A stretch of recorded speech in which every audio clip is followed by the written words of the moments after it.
Bom, vamos iniciar, gente? Então,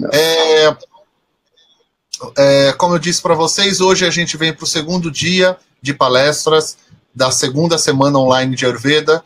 A maioria de vocês deve ter assistido ontem. Para quem não entrou ontem, essa segunda semana, na verdade, ela é uma continuação de um trabalho extenso que o Instituto vem fazendo, desde o curso gratuito de Ayurveda, grátis, um curso de introdução que o próprio Matheus participou e diversos outros profissionais participaram também.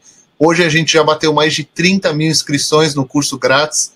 E para continuar esse trabalho, a gente está fazendo algumas semanas de Ayurveda. O ano passado a gente fez uma com o tema era rotina saudável, e esse ano a gente está fazendo com o tema alimentação, onde a gente convidou alguns profissionais de Ayurveda e outros profissionais que falam sobre alimentação saudável, que tem tudo a ver com a Ayurveda, tem linguagens parecidas, linguagens que vão complementar o nosso conhecimento. E eu convidei o Matheus, que é um brasileiro que mora na Índia, que está cursando o último período. Se eu falar alguma coisa errada, você me corrige, Matheus, que está cursando o último período da Universidade de Ayurveda em Gujarat, no estado de Gujarat. Ele está na cidade de Jamnagar.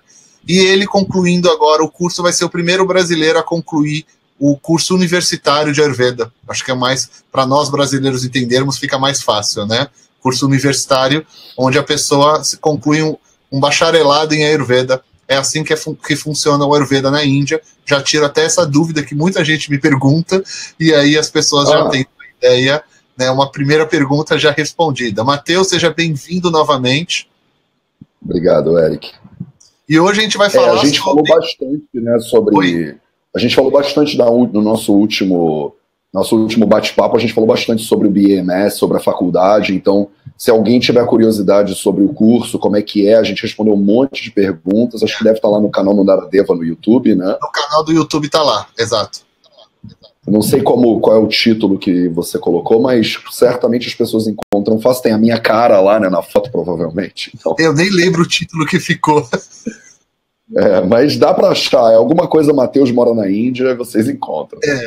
Bom, gente, como a primeira palestra ontem, eu e Sabrina falamos das regras mais simples que existem dentro do Ayurveda, que só com aquelas 8 passos a gente já consegue um caminhão de possibilidades novas e de gerar saúde na nossa vida. A ideia, hoje, o Matheus falar de forma, como a gente consegue de forma simples e com bom senso nosso, de todo ser humano tem, como alcançar saúde através da alimentação. Amanhã, lembrando que a gente tem uma palestra sobre fermentados não dentro do Ayurveda, eles vão falar sobre os fermentados em gerais, mas muita coisa a gente usa de fermentados dentro do Ayurveda. Eu vou estar tentando fazer a ponte com a Ayurveda. Quinta-feira a gente vai receber o Badri, onde ele vai falar sobre o TCC dele, que é o trabalho de conclusão de curso, onde ele fez uma análise se os textos clássicos do Ayurveda, o que eles falam sobre o leite e o que tipo de leite a gente tem no Brasil hoje. É bem interessante, porque muita gente pergunta para a gente sobre o leite, e ele vai estar falando sobre isso, ele pesquisou legal. Sexta não tem palestra, pessoal, lembrem disso. Sábado a gente vai receber o Guilherme, que vai falar sobre as punks, que são as plantas alimentícias não convencionais. É muito importante assistir essa palestra, porque tem muita planta aí que a gente acha que não pode comer e pode comer, e são fantásticas, baratíssimas, e a gente usa muito delas no Ayurveda também. E domingo a gente vai receber o professor Kamala para falar sobre sucoterapia, que é uma das especialidades dele e tudo mais. Aí vocês venham, assista e a gente vai conversar. Matheus, microfone é seu. Obrigado, Eric. Bom, eu vi que mais pessoas acabaram de entrar, então só para esclarecer para vocês, essas palestras todas que a gente que estão acontecendo nessa semana vão ficar disponíveis depois no YouTube. Então, eu vi perguntas passando ali falando, isso vai ficar disponível no YouTube e tal e tal. Então, agora mesmo a Marici, espero que esteja pronunciando o seu nome direito, está falando, eu não vi a palestra de ontem. Então, em vez de eu hoje falar de novo sobre alguma coisa que ele falou ontem, Marici, é melhor para você ir lá assistir a palestra de ontem.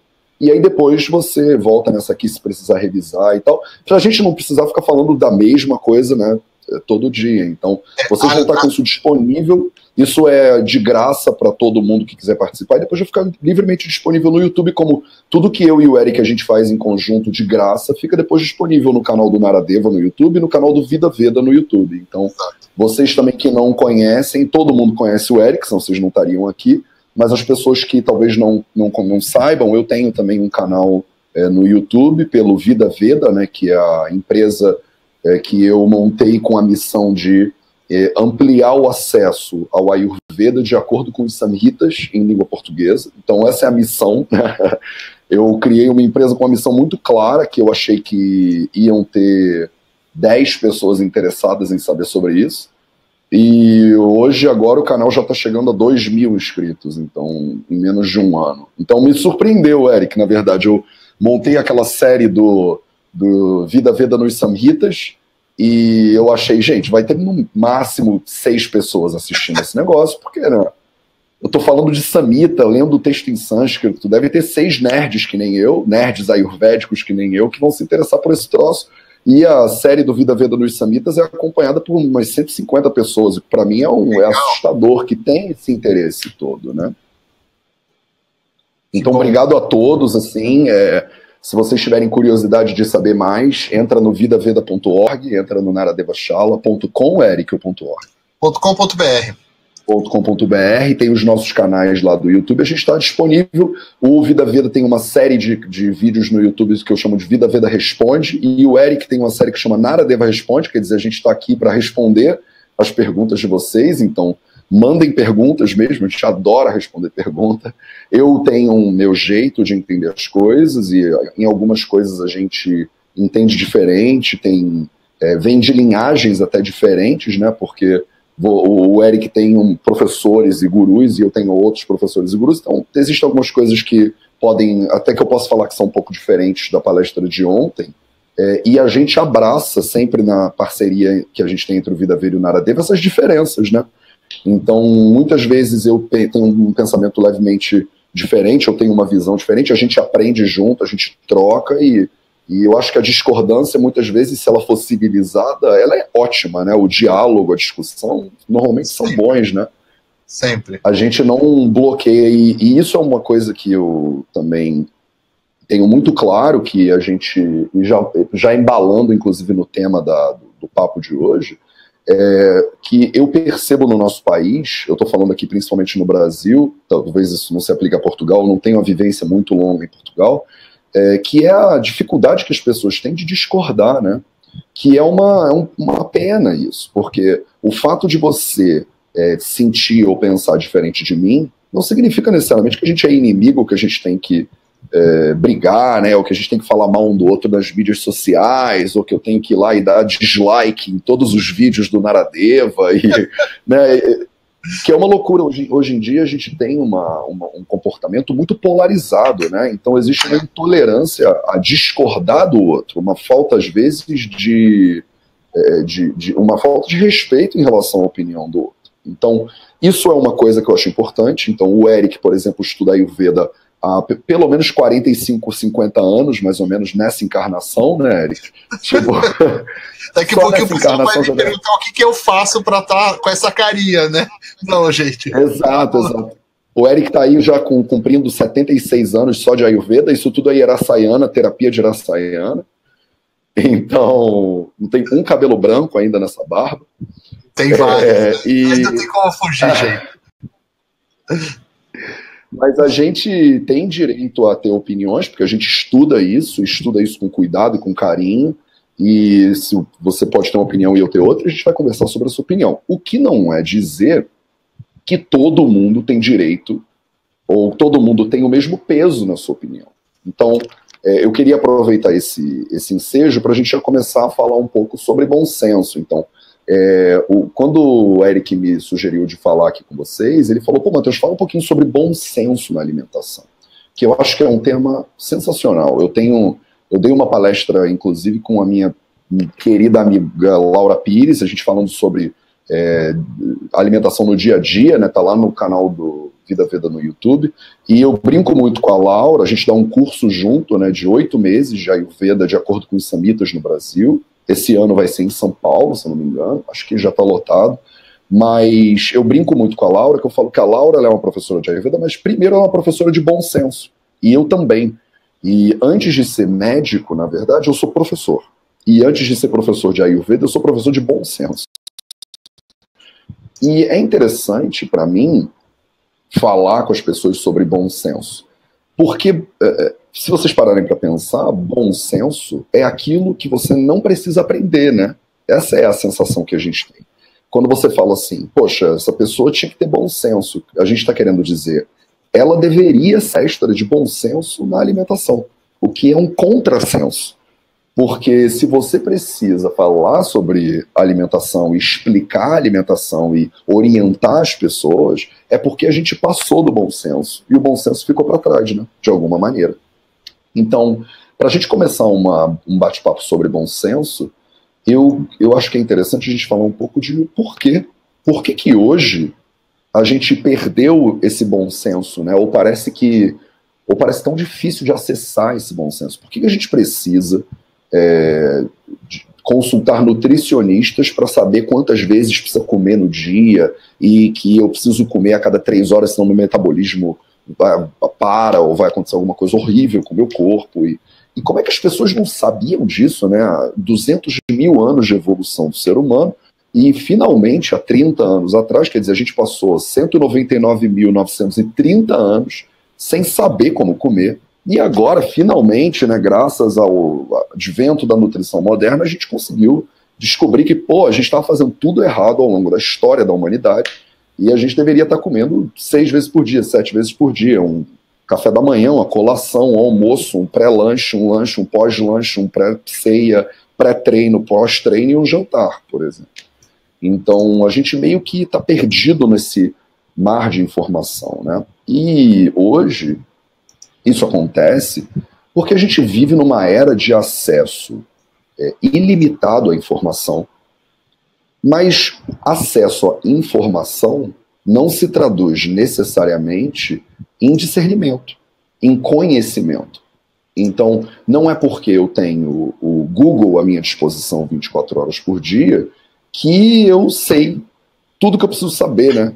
Inclusive hoje, por causa da quantidade de informações que tem disponíveis aí, você é capaz de se confundir. Então, se você botar lá no Google quantas vezes eu tenho que comer num dia, você vai achar diversas linhas de pensamentos completamente diferentes. E cada linha vai te dizer um troço totalmente diferente e você vai ficar completamente perdido e no final você vai fazer o que você estava fazendo antes mesmo. Pronto. Não é à toa que a cada 2 meses sai um livro novo de dieta. E é sempre um livro revolucionário, onde a gente acabou de descobrir que agora feijão faz mal. Caraca! Todas as culturas do mundo comem algum tipo de leguminosa, de feijão, de lentilha, de grão de bico, mas finalmente agora, com o paradoxo das plantas, o Plant Paradox, que é um livro que saiu, que bate nos feijões, né? E aí você olha e fala, gente, nunca tinha ouvido falar disso, então agora para de comer feijão. Aí amanhã alguém bota um post no Instagram que diz que saiu um estudo científico, e nesse estudo descobriram que o melhor é caminhar, que correr é péssimo para a saúde. Aí, uma semana depois, sai outro estudo científico que diz que, na verdade, caminhar é a pior coisa que você pode fazer. Inclusive, quem caminha tem mais ataques cardíacos, então todo mundo tem que parar de caminhar, a gente tem que só correr.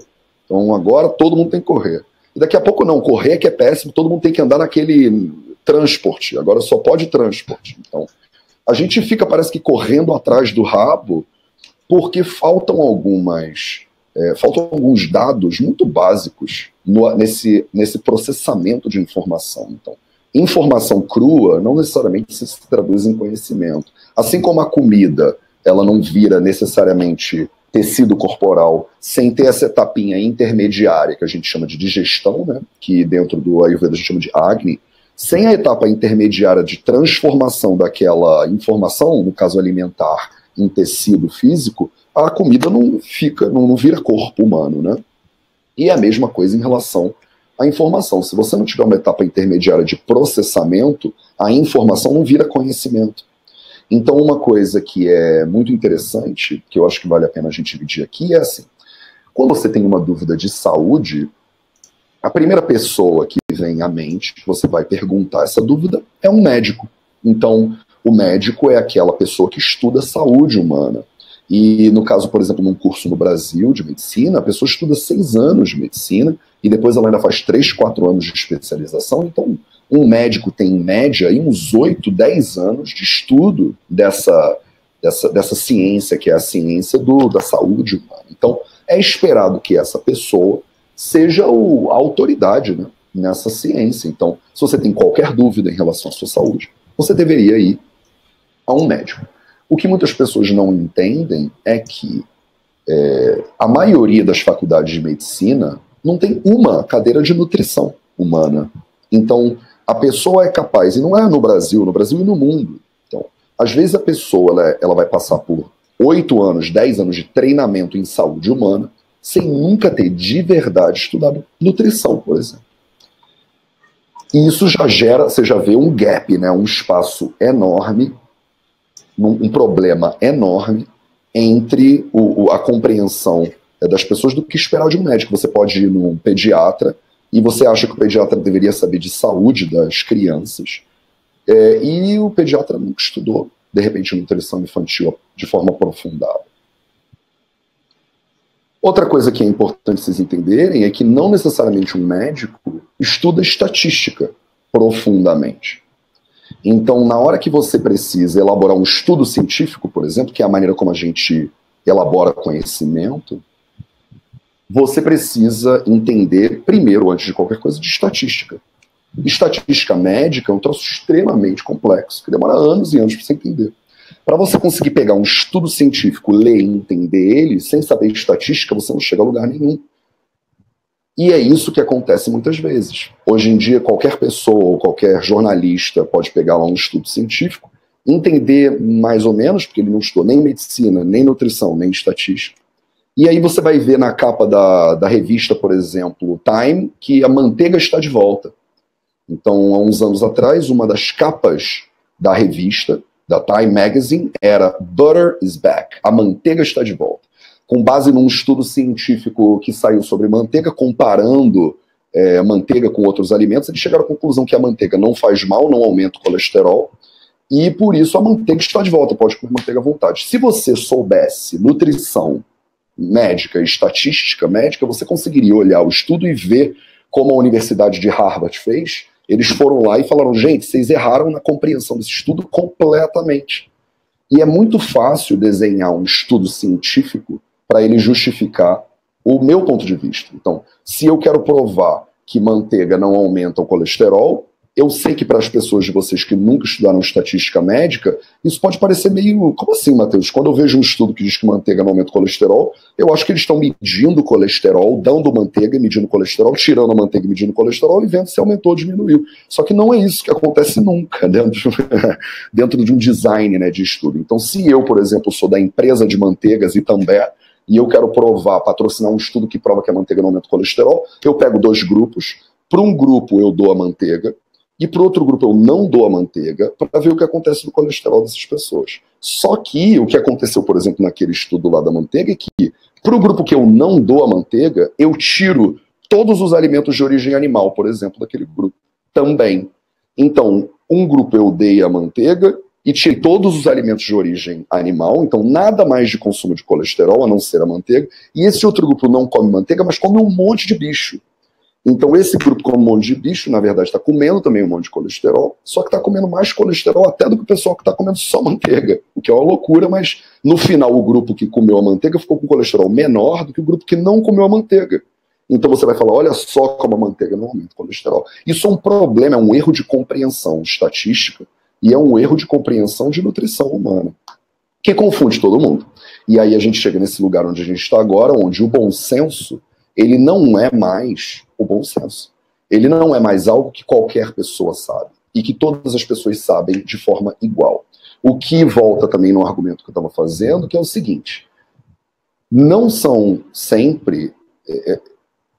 é sempre que 2 pessoas com 2 opiniões têm o mesmo peso, né, nas suas opiniões. Então, hoje em dia isso também é um problema da gente discutir, porque a gente parte do princípio que, claro, a gente vive numa democracia então todo mundo tem direito de emitir a sua opinião. Mas a gente não pode se enganar, ou a gente deveria ter o cuidado de observar quem é que está emitindo a sua opinião. Então, se você está ouvindo uma opinião sobre a Ayurveda vinda do Eric, que está estudando a Ayurveda há uma média de 50 a 60 anos, e você está ouvindo nutrição, você está ouvindo a Ayurveda de uma pessoa que leu um livro do Deepak Chopra. Finalizou agora a primeira parte da palestra do Matheus, onde ele está falando em relação como a gente obter, com o bom senso, a gente ter uma alimentação saudável de acordo com a Ayurveda. Gostaria de lembrar muito vocês, caso vocês queiram conhecer mais profundamente o Ayurveda, se aprofundar nesse conhecimento maravilhoso, aqui embaixo na descrição do vídeo eu deixei para vocês, em primeiro local ali tem um link, que é o nosso curso online gratuito de introdução ao Ayurveda. O próprio Matheus também participou e diversos outros profissionais do Brasil, América do Sul, Índia, Estados Unidos, Europa. São mais de 20 horas de vídeos que vocês podem assinar e se inscrever gratuitamente e assistir todos esses vídeos no conforto da sua casa. Então bora lá? Aqui embaixo, então, no primeiro link tem ali curso grátis de introdução ao Ayurveda. Inscreva-se e comece a estudar esse mundo maravilhoso com a Ayurveda. E para assistir a segunda parte do vídeo, eu peço para você clicar aqui e aproveite. Clica aqui também nessa bolinha, inscreva-se no nosso canal, você é muito bem-vindo, tá bom? Então a gente se vê no próximo vídeo. Aqui, ó. Tchau!